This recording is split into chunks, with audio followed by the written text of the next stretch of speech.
So hello guys, कैसे हो यार सब। कैट का देखो एग्ज़ाम अब आ गया है, कल है। मेरा स्लॉट 3 है। एंड सबसे पहले देखो, all the very best. Paper अच्छा करना, जितना तुमको आता है उतना ही करना। ओवर अटेम्प्ट करने की ज़रूरत नहीं है बिल्कुल भी, क्योंकि ओवर अटेम्प्ट करोगे तो हो सकता है कुछ क्वेश्चन तुम नेगेटिव कर दो। एंड जितना तुम अचीव कर सकते थे स्कोर, उतना अचीव नहीं कर पाओ। पैनिक करने की ज़रूरत नहीं है, टेंशन मत लेना, आराम से, बिल्कुल आराम से कूल माइंड होकर पेपर देना। जितना तुमने पढ़ा है मोर देन इनफ है पेपर तुमको स्कोर करने के लिए, ठीक है। एंड जैसे कि मैंने बताया कि देखो मेरा स्लॉट 3 है, तो मैं बताता हूँ कि मेरा क्या स्ट्रैटेजी रहने वाला है, क्या मैं इस समय फील कर रहा हूँ। ऑफकोर्स आई एम नर्वस, क्योंकि मेरा पहला अटैम्प्ट है। बट स्टिल लाइक पेपर देना है, एंड बिल्कुल इज्जत से पेपर देना है, ठीक है। तो मैं बताता हूँ कि देखो क्या स्ट्रैटेजी है। देखो वीआरसी मेरा ऑलरेडी वीक ही है, जो कि चैनल के वीडियोस देखे हैं जिन्होंने भी, तो उनको पता है मेरा वीआरसी वीक है। तो वीआरसी में देखो मेरा मेन एम सिंपल प्लान है। देखो यार, 20 से ऊपर लेके चलना स्कोर, एंड 20 से डिप होने नहीं देना है। तो विद इन 15 मिनट्स मैं वी ए करने का कोशिश करूँगा। वी ए को देखो सबसे ना लॉजिकल सेक्शन लगता है मेरे को वी आर सी का। आर सी थोड़ा सा ख़राब कर देता है। फिर रिमेनिंग 25 मिनट्स में मैं आर सी पहले विद इन 1-2 मिनट्स में मैं देखूंगा एक बार आर सी कौन सा डुएबल है, जो कि पढ़ने में थोड़ा ईजी है, क्वेश्चन वाइज थोड़ा ईजी लग रहा है। तो 3 आर सी अटैम्प्ट करने की कोशिश करूँगा मैं। अगर 3 नहीं भी कर पाया तो मिनिमम 2 तो करने हैं आरसी। एंड ट्राई करूँगा कि उसमें 8 क्वेश्चन है तो मैं एक्यूरेसी हिट कर पाऊँ, जो कि बहुत मुश्किल है मेरे लिए, लेकिन ट्राई करूँगा। एंड मैं कोशिश करूँगा कि 16 to 20 क्वेश्चन तो मैं कर कर ही आऊँ पेपर में। इतने क्वेश्चन मतलब इससे नीचे क्वेश्चन ना ही करूँ। एंड अगर वर्स्ट डे रहा मेरा कल, 50% भी एक्यूरेसी मान के चलूँ मैं, तब 20 क्वेश्चन कर रहा हूँ, तो मेरा रफली 24-25 नंबर बनने ही चाहिए, कि अगर मैं 50% एक्यूरेसी लेकर चल रहा हूँ। उस केस में मतलब 20 मैं ज़्यादा एक्सपेक्टेड स्कोर लेकर नहीं चल रहा हूँ कि भाई मैं इतना स्कोर करूँगा, 30+ करूँगा, ऐसा करूँगा वीआरसी में। 25 अगर आता है, गुड, मैं खुश हूँ। 25+ आता है तो बहुत अच्छी बात है। अब मैं एल की बात करता हूँ। देखो एल में ना थोड़ा सा चीज़ें मतलब तुम्हारे हाथ में नहीं होती हैं, तुम्हारे कंट्रोलिंग फैक्टर तुम्हारे हाथ में नहीं होता उसमें। तुमसे अगर बनना होगा तो 2 सेट बन जाएंगे, नहीं भी बनना होगा तो एक भी सेट नहीं बनेगा। तो ये चीज़ है, तो थोड़ा एंड एल में थोड़ा रहता है ये सीन। तो विद इन 5 मिनट में थोड़ा सा नंबरिंग कर लूँगा कि कौन सा सेट डुएबल है, कौन सा रैंकिंग कर लूँगा कि कौन सा पहला करना है, फिर कौन सा दूसरा करना है। अगर क्वांट बेस्ड पजल आता है, जैसे last year mean mode median type के क्वेश्चन आए थे, तो ये वाले क्वेश्चन आएंगे तो मैं पक्का इनमें जाऊँगा, ये करने की कोशिश करूँगा। उसके बाद रूट्स एंड नेटवर्क आता है तो मैं ये करने की कोशिश करूँगा। ये मैट्रिक्स अरेंजमेंट आता है तो ये करने की कोशिश करूँगी, क्योंकि ये थोड़े सेट होते हैं, फैमिलियर होते हैं, तुमने देखे होते हैं, करे होते हैं। इनके अगर शेड्यूलिंग वाले क्वेश्चन आएंगे तो वो मैं हाथ जोड़ दूंगा, क्योंकि मेरे से नहीं होते हैं, मैं छोड़ दूंगा वो चीज़ें। एंड विद इन 15 मिनट्स मैं 15 to 20 मिनट्स में देखूंगा कि भाई एक सेट अगर मैं कर पाया तो मैं कर लूँगा। एंड उसके बाद मैं फिर सेकेंड सेट करने की कोशिश करूँगा, जो कि मैंने सेकेंड रैंक पे रखा हुआ था। एंड लास्ट में अगर होता है वेल एंड गुड, नहीं भी होता है ना, तो मैं क्वांट के वाले सेक्शन में ना पैनिक होके नहीं जाऊंगा कि भाई देखो क्वांट इसमें एल में मैं कर नहीं पाया। चाहे 6-7 क्वेश्चन कर कर आऊँ, लेकिन खुश रहूँगा कि भाई 6-7 क्वेश्चन कर कर आया हूँ वो। क्योंकि देखो मेरे को लगता है कि मैं अगर मैं क्वांट में थोड़ा बहुत स्कोर कर सकता हूँ, लाइक मैं 8-10 क्वेश्चन बना सकता हूँ।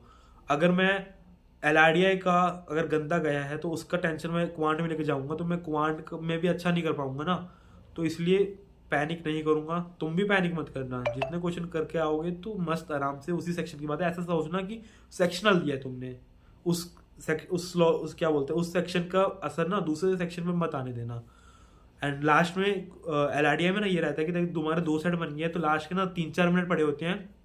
तो 3-4 मिनट में देखो, या तो तुम मेडिटेट कर लेना आराम से, तुम 2 सेट बनाए, खुश रहना, एंड आगे क्वांट के लिए थोड़ा सा आराम से अपना दिमाग कूल कर लेना। या फिर कई बार क्या होता है कि कुछ कुछ सेट होते हैं जो कि ना तुम आधा सॉल्व भी करोगे ना, तब भी तुम्हारे 1-2 क्वेश्चन निकल जाते हैं। तो ऐसा करने के भी मैं ट्राई करूंगा, ठीक है। एंड इसके बाद मैं क्वांट का बता देता हूँ। क्वांट में क्या रहेगा कि मैं कितना बढ़ गया, मैं पहले वो बता देता हूँ। परमुटेशन, कॉम्बिनेशन एंड प्रोबेबिलिटी ये नहीं पढ़ा हूँ मैं। परमुटेशन का देखो थोड़ा बहुत टॉपिक आता है, लेकिन मैंने नहीं पढ़ा है, छोड़ ही दिया है। एंड अलजेब्रा मेरे को थोड़ा बहुत आता है, वो पढ़ लिया हूँ मैं थोड़ा सा। एंड अर्थमेटिक में क्या है कि देखो अर्थमेटिक में ना मतलब ऊपर ऊपर का मेरे को पता है कि क्या चीज़ है, कैसा होता है। लेकिन अगर कोई डीप बिल्कुल मतलब कि थोड़ा अच्छा क्वेश्चन आ गया ना, लेयर 2-3 टाइप से कुछ क्वेश्चन आ गया, तो वो मैं नहीं कर पाऊंगा, वो तो मैं देखो छोड़ दूंगा वो, ये चीज़ है। एंड उसके बाद मैं ज्योमेट्री देखता हूँ। ज्योमेट्री में देखो मैं बहुत वाइड है, तो ज्योमेट्री फॉर्मूले बहुत है, मेरे को फॉर्मूले उसके इतने याद भी नहीं, तो थोड़ा बहुत मेरे को जो टॉपिक्स आते हैं ज्योमेट्री का, अगर उसका क्वेश्चन हुआ तो मैं ऑफकोर्स कर लूँगा। एंड मेरे लिए मैं अपना बताता हूँ, मैं 8 से 10 अटेम्प्ट मेरा अच्छा रहेगा, जो कि देखो 8 से 10 करने वाले, देखो करने वाले 15 क्वेश्चन में करेंगे, लेकिन मैं, मेरे दिमाग में ये है कि मैं 8-10 क्वेश्चन ही करूंगा, लेकिन अच्छे करूंगा, मतलब पूरा एक्यूरेसी के साथ करूंगा, कि ये नहीं कि लाइक मैं बताने के लिए 15 कर रहा हूँ, कोई फायदा नहीं है ना, कि तुम्हारे 6-7 ठीक हो रहे हैं, बाकी सारे नेगेटिव में जा रहे हैं। मैं 8-10 ही करने को ट्राई करूंगा, लेकिन पूरा प्रॉपर शिद्दत के साथ एक्यूरेसी हिट करूंगा।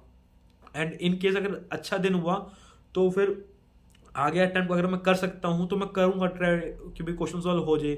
तो ये चीज़ है, आई नो, मतलब कि ये चीज़ मैं बहुत इजीली बोल रहा हूँ, लेकिन मेरा खुद फर्स्ट अटेम्प्ट है, मैं भी खुद बहुत ज़्यादा नर्वस हो रहा हूँ। एंड आई नो, ये तो मैं अभी बता रहा हूँ, हाइपोथेटिकल सिचुएशन बता रहा हूँ कि ऐसा होगा तो ऐसा करना, ऐसा होगा तो ऐसा करना, लेकिन अभी पेपर वाला दिन जब पेपर दे रहा हूँ कि कुछ नहीं पता कि क्या सिचुएशन बने, कैसा मैं सॉरी, कैसा मैं रिएक्ट करूँ, तो ये चीज़ भी है।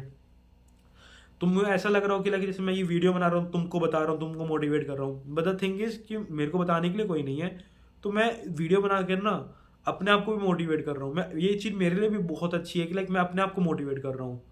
तो ऐसे ही सेल्फ मोटिवेशन बहुत ज़रूरी होती है कि तुम अगर पेपर में, सेल्फ मोटिवेशन बहुत ज़रूरी है कि ये नहीं है कि भाई दूसरा के कौन कितना कर कर आए, तुम अपना जितना कर कर आओगे ना, मेक श्योर कि तुम उतना अच्छा कर कर आओ।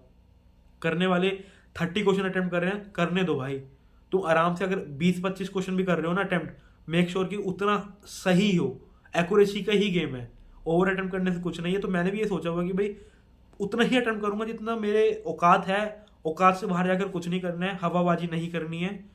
तो ये सिंपल यही प्लान है मेरा।